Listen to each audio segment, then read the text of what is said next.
for the community who's thinking about why WAPA couldn't, since this is underground, why we couldn't revert to like above ground and That's correct a the great problem? question. So the feeder 13 cable is approximately 5 miles long. It originates at the Randolph-Harley power plant, and it's underground from the power plant until you get to the Jarvis Annex, where it risers up and it goes behind of the Charlotte Molly High School, all the way over the hospital hill by Dunu into the Dunu solar switching facility. The reason why it's so hard to find this is because you have approximately 3 miles of underground and 50 manholes that we have to interface with to find and detect the fault. We have some protection relays that were telling us that the fault was approximately half a mile away from the power plant. We've been able to resolve that that is not the case. And up to this point is where we've been finding issues progressively along the line.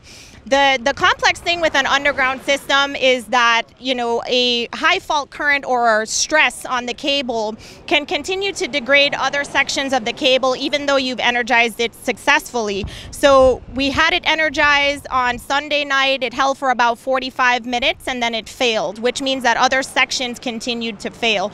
There's an extreme amount of stress that occurs on the cable when there's a fault. It operates outside of its normal withstand limits.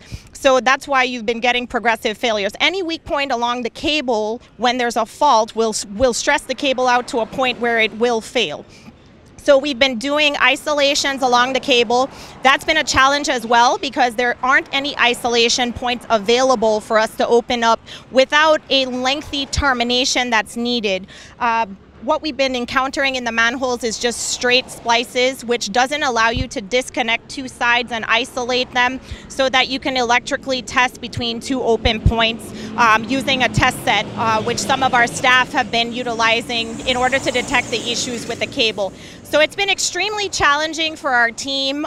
You know, our team has been working relentlessly at this, and it's frustrating for us as well every time that we think we hit a milestone and then we meet another failure.